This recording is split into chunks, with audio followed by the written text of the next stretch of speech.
Hey, what's going on, y'all? It's your host with the Holy Ghost, BeijingKing, man. I'm 39 years of age, Kansas City, Missouri native, uh, living in the 50s.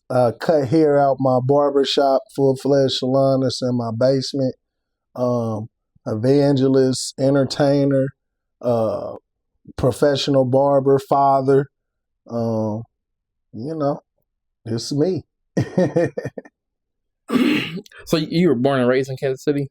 Yeah, I was born and raised right off 76th Street. We used to call it the Valley. Well, that's what they still call it. It's the Valley. Yeah. All right. What is your earliest memory? Man, a lot of memories of the V, man. I mean, remember the Parkers, shout out to Wings and Things. You know, the Parkers always playing basketball in their backyard and them bringing home wings from their job whenever they closed up. Riding bikes, terrorizing the neighborhood as young dudes. I remember firework fights and all kinds of stuff, man. We had fun over there. We was rowdy. We had fun. What would you like? How would you describe your childhood? My childhood was voluntarily rough, man. I volunteered myself in all the roughness. I grew up in a house with my grandparents, so it really wasn't too rough from that because my mother, she was so I ended up being adopted by my grandparents, and they had a good life set up for me. They really did. They provided really well for me, but I chose to be amongst the rougher crowd because I liked that and that activity as entertainment. Well, how old were you when your mom passed?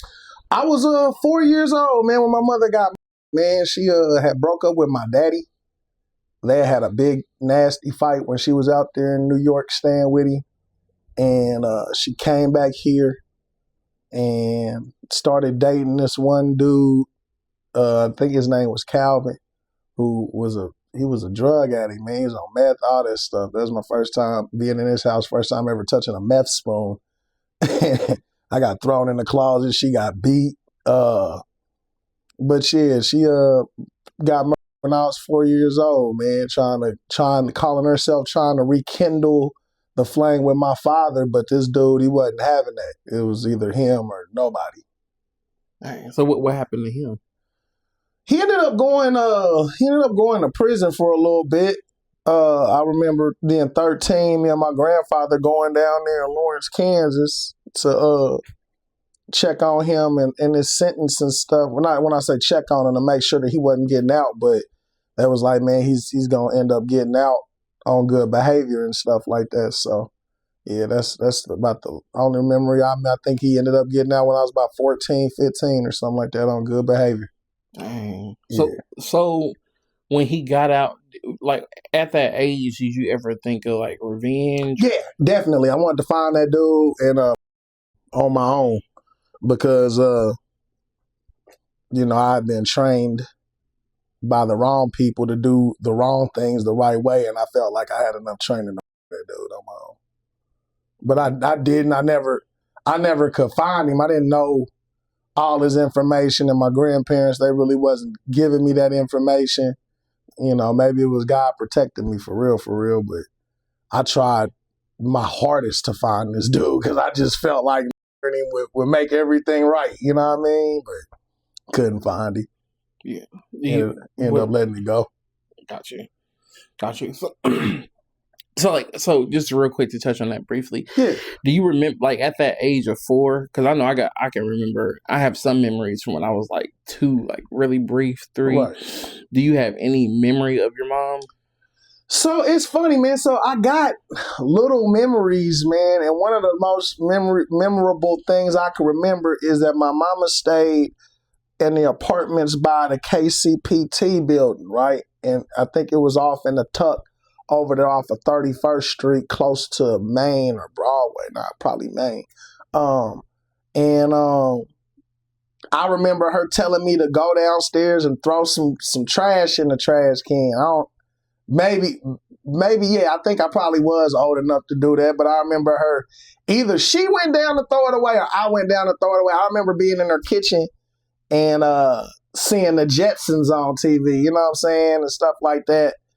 Other than that, I don't really too much remember nothing about my mama. Everything I know about my mama has been told to me by other people because in the neighborhood I grew up in, that's where my mama grew up in, and them people would tell me more in the valley, would tell me more about my mother than I ever really knew because I was 4 years old. Gotcha. All right, so like, so going back to the age of 14, like, what was life like, during that period for you?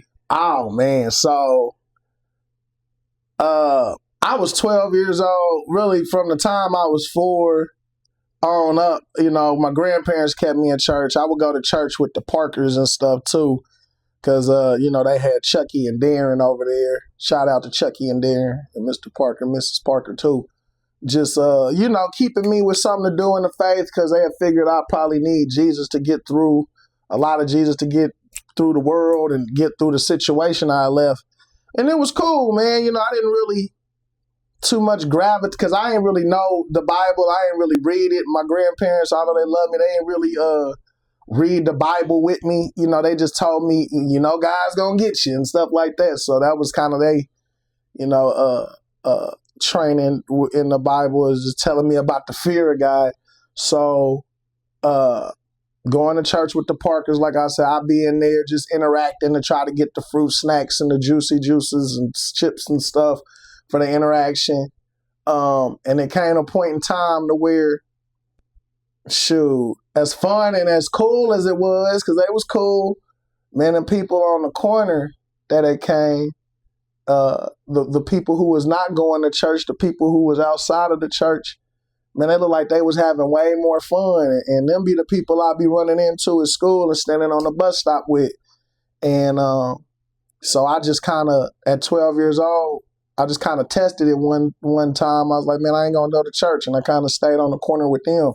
And then nobody make a big hoopla about it. And then I did it again and nobody made a big deal about it. So I was like, oh, shoot, I guess I'm going to be out here.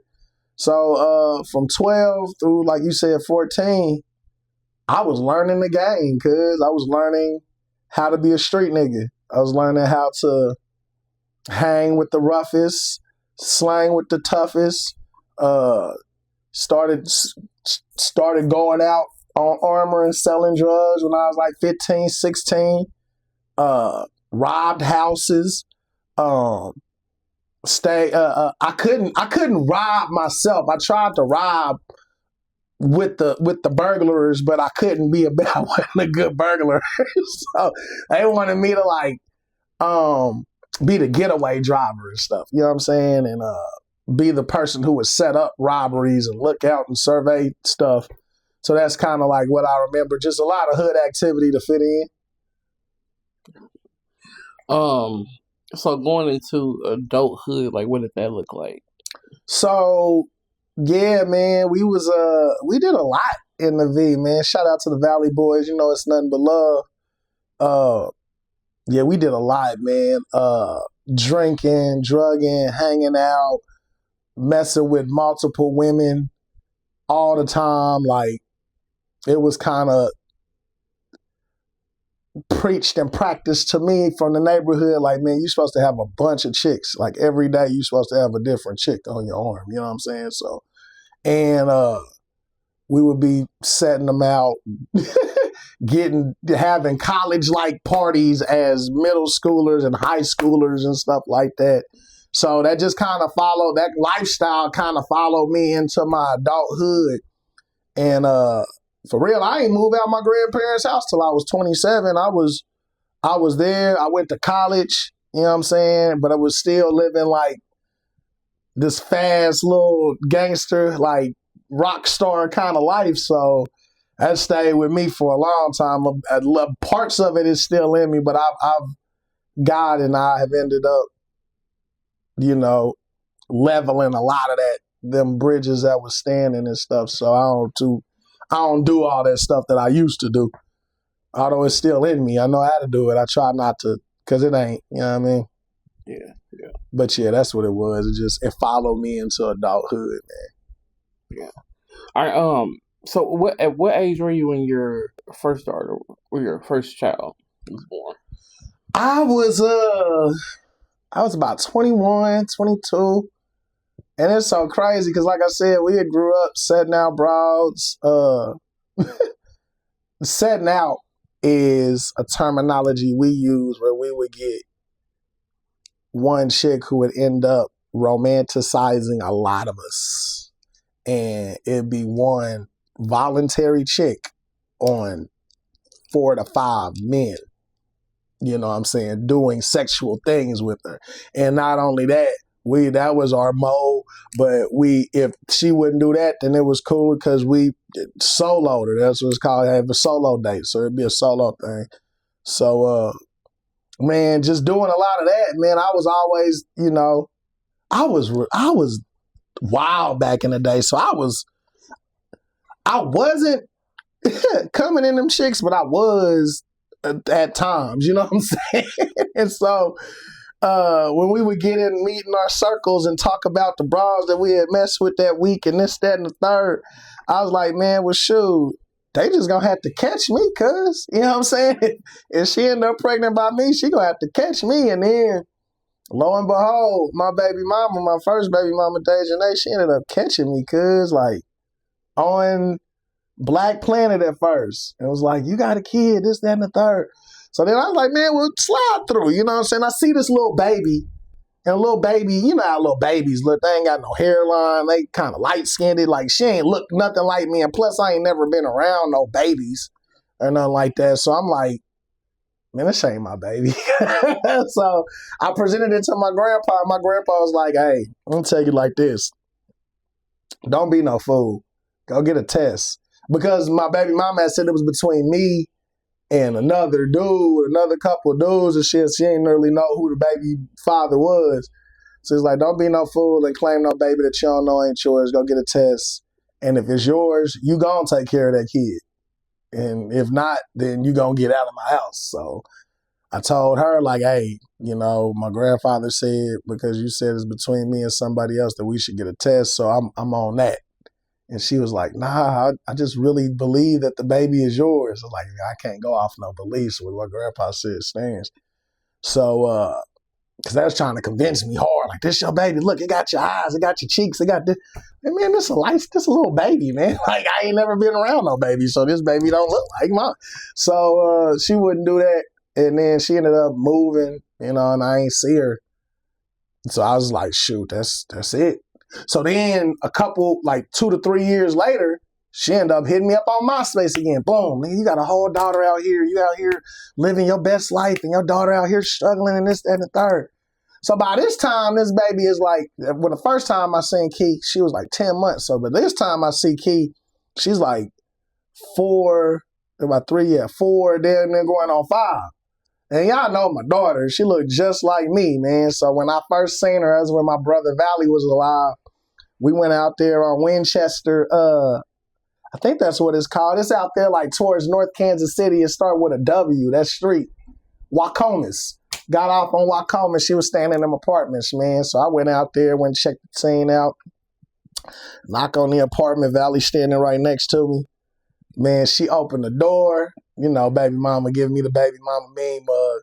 But this little girl look up and look at me, and I look at her. She look at me like, man. So Valley, he come up, he look at her, look at me, hand her $5, like, here, niece, here you go. Slap me on the chest like, that's your baby, boy. Go ahead and handle that. You know what I'm saying? So, yeah, that's my memory of my daughter, man, and well, it was hard trying to be a father with my baby mama. My first baby mama, boy, she was, well, it was all right. She had the right to be vindictive because I lied to her. You know what I'm saying? I told her that. I lied to her about everything. I told her the reason my daughter's name is Kiaria is because I told her that my name was K.R. I was from the most southernest parts of Oklahoma. What part of Oklahoma? The most southernest parts. I lied about everything, fam. It was pitiful.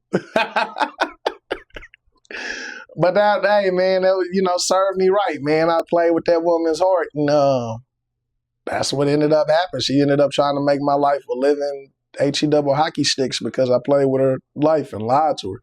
Didn't want to be with her. Took her virginity. I only took her virginity because I wanted to run back and tell my boys that I slept with a virgin and I'd be lying. You know what I mean? I was a douchebag, bro. But hey, it is what it is. Was there ever a point that you were, it don't sound like it, but looking for love? So man, I always considered myself even though I was the worst dude ever. I would always consider myself a lover. You know what I'm saying? Because I was a player growing up. The way that we grew up in the 90s, we try to be players and romanticize more than one woman, but make each woman feel like she was the one for you. Just really just being male whores for real. So as far as love, man, I just love the game. And, you know, you would mess around and end up sexing yourself into a trans-like state where you felt like you love this woman, but really you cheating on her. You got all these other chicks that you trying to do it to when you ain't around her. So you ain't really love her. You know what I'm saying? But you would think you did because she be your most favorite. You know what I mean? So, I ain't really start thinking about love until I got back in the church after my grandpa passed, man. Something about that just kind of made me feel like, you know, maybe I need somebody and will need somebody because I ain't got the people who I thought I could depend on. My grandpa being one of the strongest people, but yeah, I ain't really, growing up, I wasn't tripping. I love the game. For real, for real. So, like, what, you talked about what you learned from the streets. Like, what did you learn from your grandpa? Hard work, determination, selflessness, because I know he didn't really want to be with my grandmother. You know what I mean? He did his duty while he was with her, but from the stories I heard from her, from him, if she didn't go blind, he would have left, you know what I'm saying? But he was a noble man, and because she went blind, he ended up staying with her, you know what I'm saying? Just trying to assist her, and his kids had already been raised, and, you know, I guess continue raising them and raising us and giving her some assistance. So I learned nobility from my grandpa. I learned that a man is always supposed to have an answer. You know what I'm saying? Like, because my grandfather always had an answer to whatever problems was going on, man. Even if he didn't talk much. My grandfather wasn't a big talker, though. He was just a man of action, though. So I learned, you know, you ain't really got to say much. Just get in there and do what you're supposed to do or what you say you're going to do. Definitely discipline. My grandfather was heavy on the discipline because he did not accept no foolishness. He was in the army, so he was like a drill sergeant. For me, my cousin Terrell, shout out to T-Dog, my cousin Damon, R.I.P., rest in peace. I love you, Damon. So yeah, because he had to raise not only me, but two other, his son's kids, because my uncle ended up getting into drugs real bad, and you know, his kids needed help. So my grandfather, he would take them in. You know, my grandfather would take on people, you know, he tried to give everybody a fair shot and keep the family together. You know what I'm saying? He's from Oklahoma, Taft, Oklahoma. So that's his whole. He grew up with a lot of family. You know what I'm saying? And shoot, I didn't really experience that until he brought my cousins in and stuff like that, because I was the only kid. Like, I had a sister that would have made it, but her name was Naja Foreman, but she ended up dying, was a stillbirth. So I was the only kid for a long time in my life. So how did he feel about, like, did he know that what you were doing? Maybe he did. I don't. You know what? To tell you the truth, I don't think he knew. I think I was slick enough because it was a different time. Just like how I don't know what my kid is up to because it's a different time. Like, you could portray that you ain't on this and tell me that you ain't on this. And because I'm not out there with you every day, I kind of just got to accept it face value. But he had caught me smoking one time in his garage, whooped my tail. I'm talking about nailed me to the cross, boy. Beat my little tail. But nah, I mean, I guess to him, because I didn't cross grandpa because I knew grandpa was not afraid to put hands on you. You know what I'm saying? Or even from what he showed me with his son, he wasn't afraid to pull out no gun and shoot you. He was like, look, I might not have brought you in this world, but I dang shall take you out. And that's one of the sayings I remember he saying. Also, I'm the boss of this here hot sauce and stuff like that. So he was a bigger dude, and you just didn't want to test grandpa. He was always smiling, but when he got messed up, it was messed up. You know what I'm saying? So I don't think that he knew what I was doing because of the generational gap, but he did eventually find out what I was doing. I had me and my cousin that got into it, and he had told him, like, yeah, your grandson down there doing cocaine. And when I looked up at him, man, he just looked at me with this, it was like a at all but disappointed look, man. And it's like, dang, man. But shit, so he found out eventually, but he didn't know while stuff was going on. Because he always told me, like, make sure don't nothing come back to this house. You know what I mean? I don't want no trouble at this house. I know how to bring trouble here if that's what I want. And I don't bring no trouble here, so I don't want no trouble at this house. So I would make sure that whatever I do, fights, selling drugs, beefs, I handled it right there because you couldn't come back to the house. I was more afraid of him in the streets. And what about your grandma?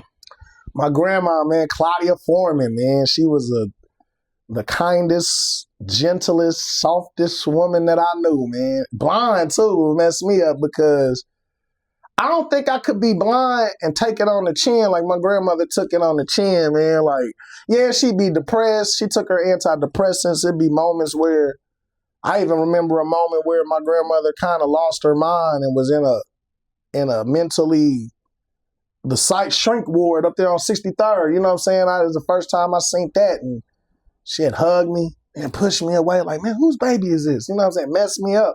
My grandpa was just like, she was sick. But after that little spell, man, my grandma, she was dope for a blind woman, bro. Like, she exercised.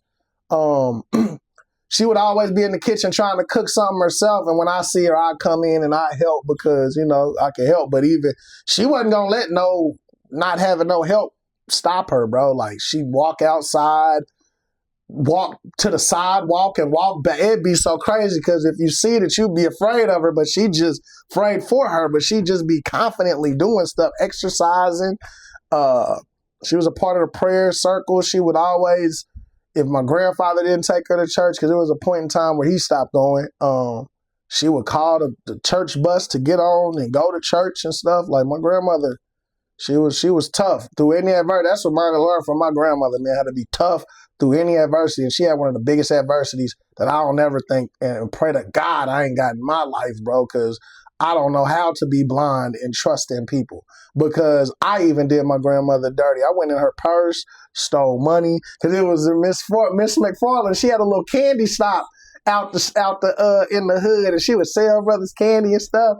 So I ain't had no money. I asked her for some money because I seen it in her purse, and she was like, "Nah, Robbie, that money for something else." Shit, that money's for candy. So I went in there, got the money, went and bought all this candy from Miss McFarland, and ate most of it. And then next thing I know, my grandfather came home like, her grandmother said she can't find no money, this, that, and the third, and you running around here with all this candy. And he ended up finding it out. So he beat my tail and made me take the rest of the candy that was back to her. And then I ended up being on punishment for a long time, man, for stealing from my grandmother. So that's why I was like, I don't know if I could be blind. Because, man, you got to trust people, and if a grandson to get over on you as you blind, and anybody to get over on you as you blind. So, yeah, man, shout out to grandma, bro. She's dope for him. So, I guess knowing you, I know a little bit of, like, different losses you face. I was like, what would be your toughest trial or loss or just period in your life thus far? Man, so the number one loss would always be my mother, because having her murdered and not really knowing her, that was difficult, man. I clung on to other people's mamas as my mama, but I always knew they wasn't my mama, you know what I'm saying? But that's how desperately I wanted a mother in my life. So that, not having a relationship with my dad, because my grandfather was mad at him over the fact that my mama died, and they got into an argument, and he felt like that's what led that up to that. So I didn't get to be with him. Then my grandpa, then my dying, having a heart attack, and me and T-Dog in the hospital watching this man do his last action before falling into a coma up unto death. That was a hard thing.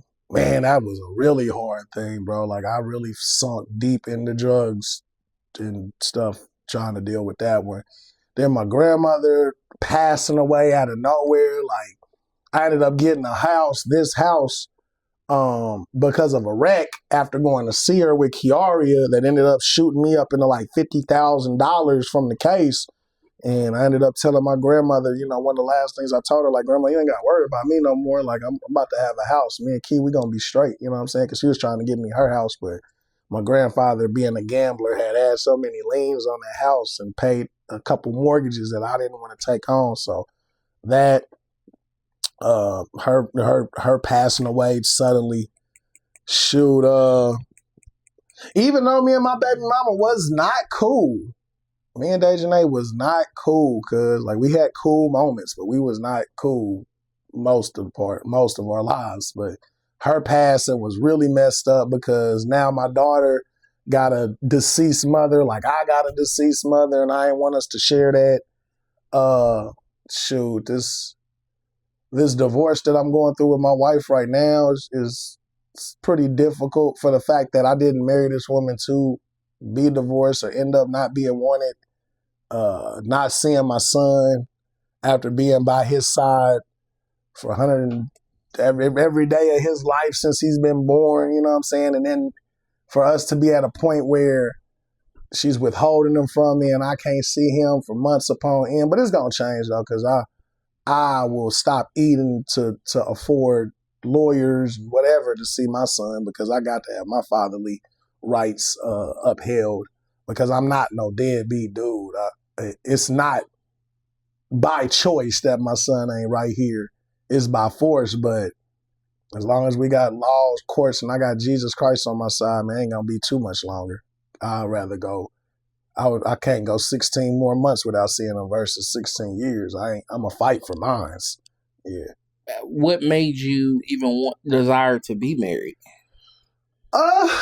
Man, I was dating a woman who's currently in the church now, and they had me and her had ended up not going all the way. Dated another person who was from the church. Me and her ended up not going all the way. So I was like, you know what, God, I desire to be married. I feel like this call on my life to be married. I'm a stay celibate.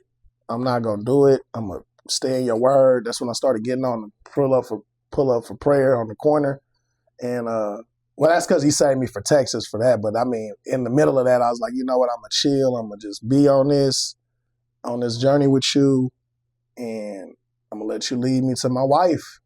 And so the way my wife, or my current ex-wife now, when she had got out of jail, I was currently 3 months celibate in God's word.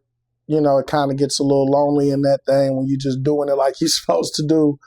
So the way she had presented herself to me had me feeling like, yeah, that was my soulmate. You know what I'm saying? Like, cause she was in jail for 8 years, pretty much thinking about me type time. And I was like, well, shoot, anybody who's been in that type of situation thinking about me, I just had the faith that,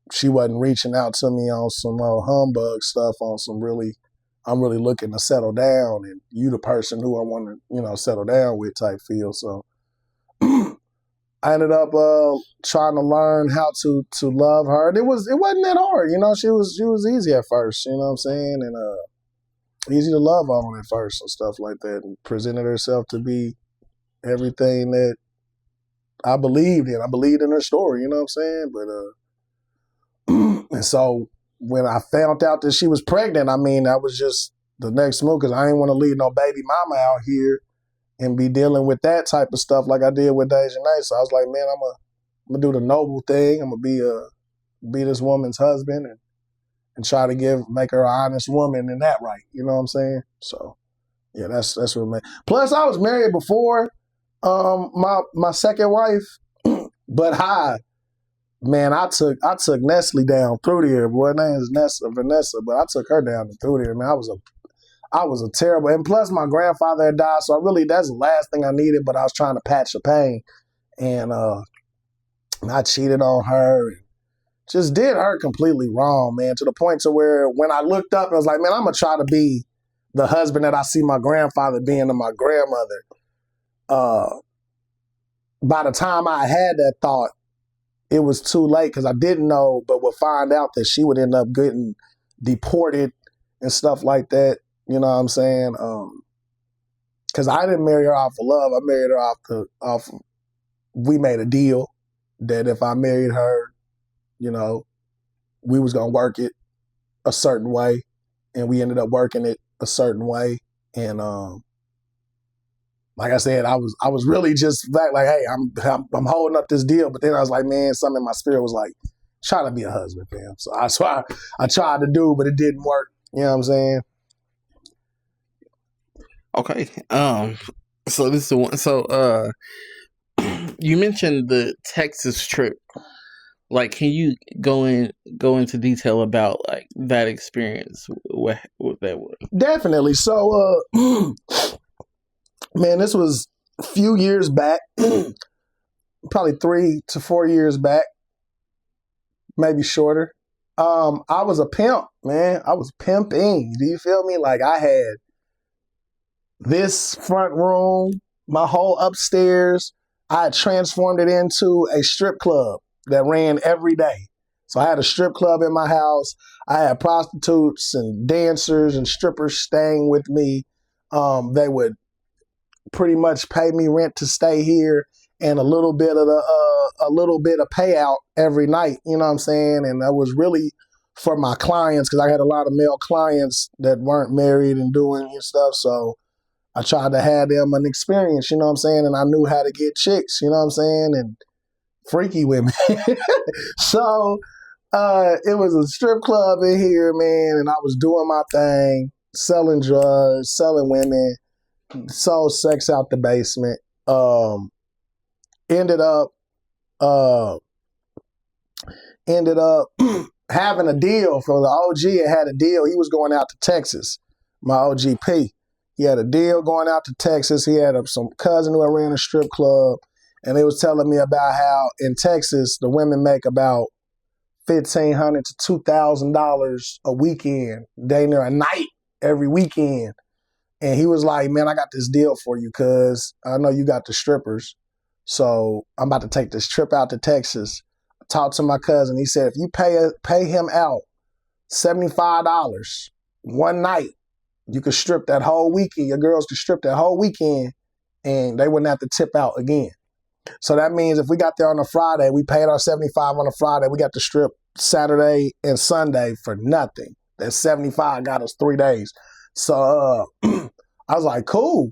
I had 16 strippers that stayed with me and interacted with me and prostitutes that stayed. So we was all down at first.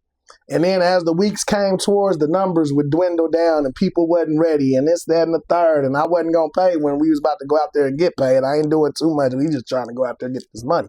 So by the time it came go time, was dwindled from 16 strippers down to 1 stripper ready and the security guard dude that I had put in charge of security because I needed a face for security. It isn't that they made me feel secure. I just needed a face for security. So we ended up going down there, man. I was supposed to drop off this because I kept my bag of drugs with me and my gun and all that stuff. You see this big duffel bag, it's drugs and weapons in this bag. You feel me? So I was supposed to put it I was supposed to have one of my relatives hold it so that I could go out here, do my business, and come back because I ain't trust nobody but him with my bag. You know what I'm saying? But then, I don't know, I guess I got to thinking, man, what if something happened and to the bag and it ain't his fault, but I ain't going to look at it like it ain't his fault. It's going to be his fault and I'm going to want him to pay me. So let me just go ahead and keep this with me. So I kept the bag of drugs with me and my guns. And we ended up driving out there to Texas, man. We get out in my Chrysler 300. So we ended up driving out there in that. And it really wouldn't make it 12 hours here in Missouri, man. We're on a 12-hour straight drive here in Missouri. But I drove it 12 hours straight to try to get to Houston, Texas. I ended up in Huntsville, Texas.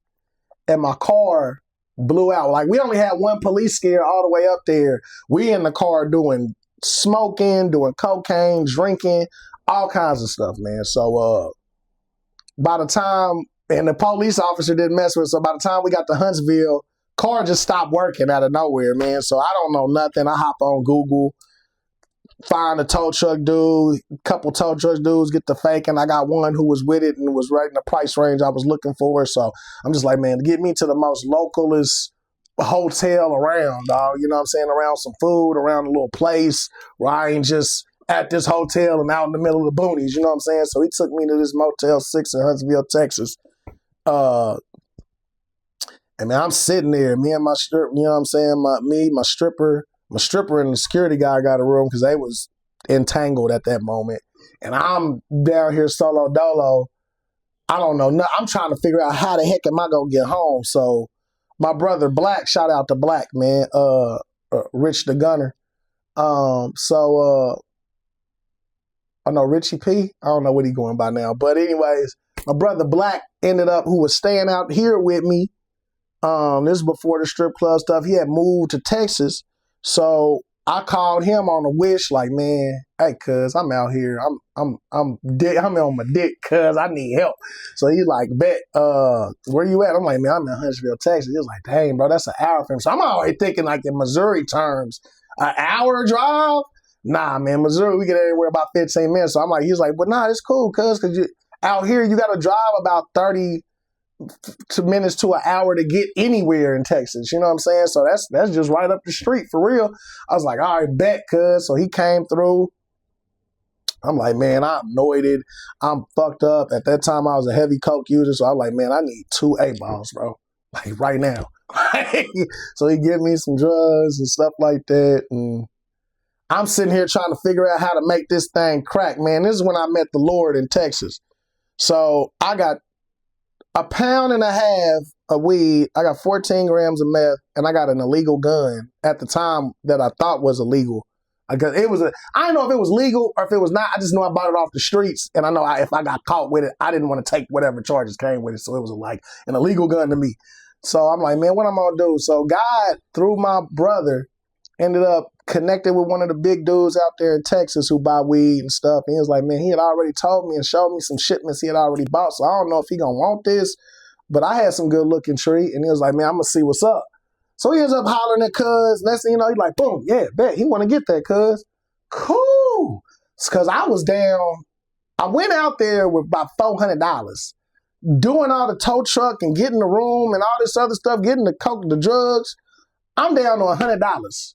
So when I sell this, now I'm back up $1,700. So I was like, had to call the person who I was getting it from, like, hey, cuz I'm down here stuck in Texas, which was a homie at the time.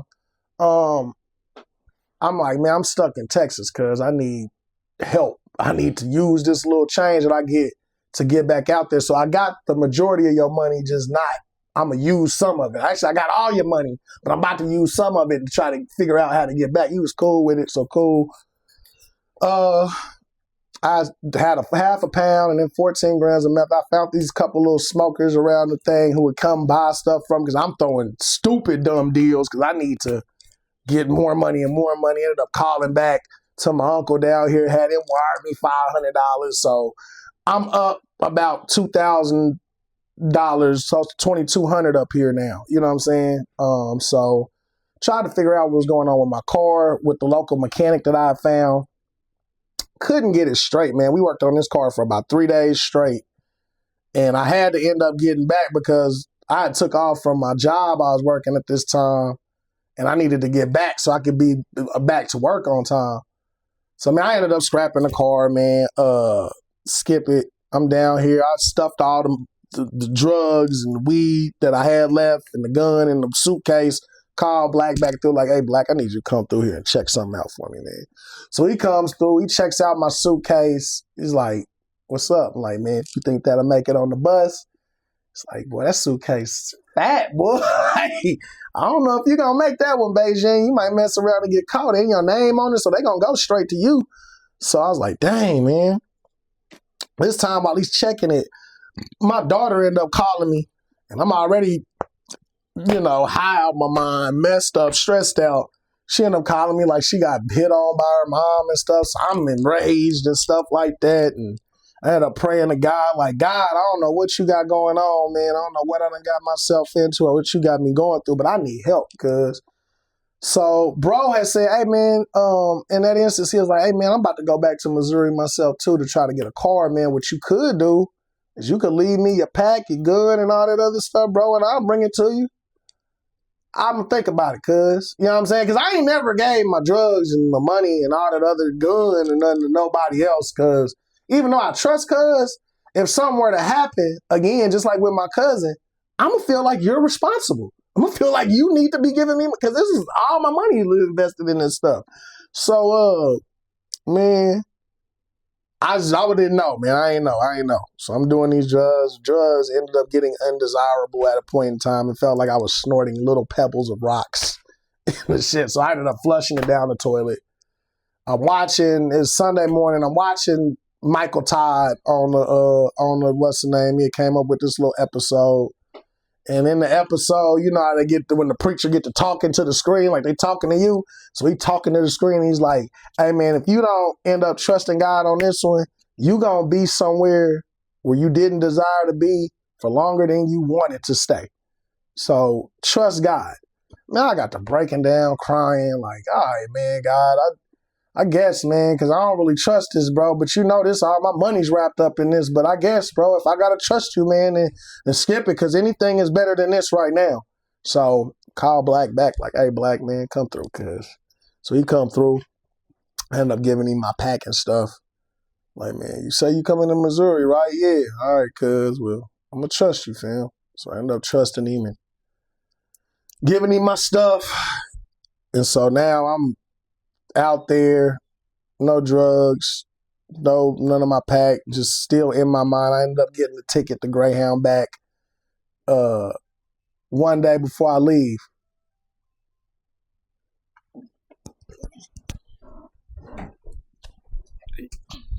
Is it still recording? Yeah. All right, so one day before I leave, what's going on, Chris?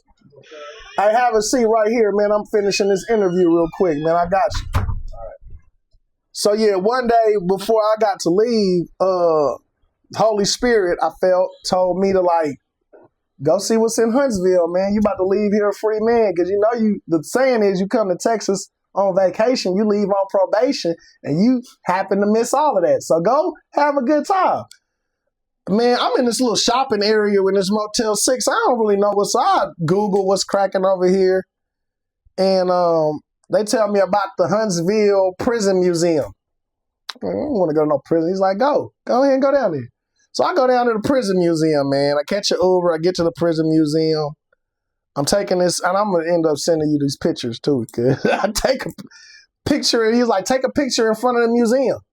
So I take a picture in front of the Huntsville Prison Museum, man. I'm looking at this place. I'm going through the tour. They telling me about how this is the Texas capital for all of the prisoners go, and this is the biggest federal prison in Texas that everybody goes to. And I ended up buying this little souvenir thing, this little it's on my keychain, man. This little thing right here. You know what I'm saying? I ended up buying this thing from there. Holy Spirit told me to do that. So I'm like, man, what's going on, cuz? Why you got me at the Huntsville Prison Museum? It's like, well, I just wanted to show you that you could, messing with me ended up getting you taking pictures on the outside of prison and not messing with yourself, and ended up taking pictures on the inside of prison. It's like you would have been making those souvenirs had you have trusted you and not trusted me. I was like, dang, that's deep. It's like, yeah, man, I got some more stuff to show you, but I just want you to see that trusting me kept you out of prison. It's like, all right, cool. So ended up getting on the Greyhound, leaving Huntsville, ended up in Dallas, Texas. I ended up getting off the bus. 5 minutes after I get off this bus, I'm hollering at this little white girl, this white dude or whatever. We just talking about the Lord and everything's good. 5 minutes after I get off the bus and talking to them, I see the canine force of Dallas come through there strong with dogs and all kinds of stuff, sniffing the bottom of the bus. Now, mind you, my drugs had already been gone, but when I seen this, man, I instantly started crying, jumping for joy, singing. I don't know, there might be videos out there because people was videotaping. They didn't know why I was losing my mind, but dog, I trusted God. And he kept me all the way out of prison, even to the point to where once I got off the bus, I know I would have been hemmed up. Them dogs would have smelled and found my little suitcase with my name on it. I would have been hemmed up and went on out to jail from that point on, man. But God could. And that's when Jesus became real to me. And man, I was singing and praising and all this other stuff. Ended up sinning with one of the white girls in sex, ended up doing it to her. But I mean, I ain't perfect. But man, I came home and was like, I'm re-energized, man. I'm reloaded, fam. I ain't about to, I'm a be on the straight and narrow. I'm for God. That's why I ended up starting to pull up for prayer, because I could have been in prison trying to learn God. But now I'm out here on these corners freely champion for God, you know what I'm saying? Because I know what he took me through. So I ain't care how nobody was looking at me. I really didn't want to do all that at first, but at the end, it's like, well, you could be in prison doing this. And I was like, well, yeah. So it don't matter how people look at me, because they would have been looking at me even more stupider if I was in prison doing this stuff. So yeah, that's that whole Texas trip, man. That's the whole Texas trip, because I met God personally, and he personally walked me out of the danger that I had so casually walked myself into. Yeah, that's the Texas trip. Fast forward, just talk a little bit about what you got going on, a few projects, and where people can find you. Well, shoot, we've been doing this little barbershop series, you know what I'm saying? And that's been getting me some notoriety. Shout out to the C in comedy, you know what I mean? Man, I got a podcast coming out right now. I done let a snippet out with me and Bird. I'm really trying to make money in a way in this season that pleases God and not ever revert back to doing the things that didn't please God. So I'm trying to monetize my YouTube. I'll be putting a podcast out on there. You was a part of the first Guys Mob party. I'm gonna have another Guys Mob party. Hopefully I can lock down a comedian for that thing too. If not, you're more than welcome to come back on the redo. I try to lock down some gospel singers for that too. But I got some great performances from a few artists that I had interviewed on my podcast the first season. Got some good little the hottest videographer in Kansas City right now. Shout out to Diverse Originative Films, Cool and Dre on Facebook. You know what I mean? I got an interview with him. He's shooting the whole thing. It was his first podcast, so I was very appreciative to be the person to lock down the first interview with him. Deep interview. Got Bird, the rapper, on there. Brandocious, the entertainer, out there. I got Daz on there. So it's really good. Some real good interviews, bro. Like, also, I've been trying to boost up my YouTube. I've been on Facebook Live and YouTube Live doing my God's Mob cast hot seat round questions. So I've been having a lot of hot seat round questions, even more.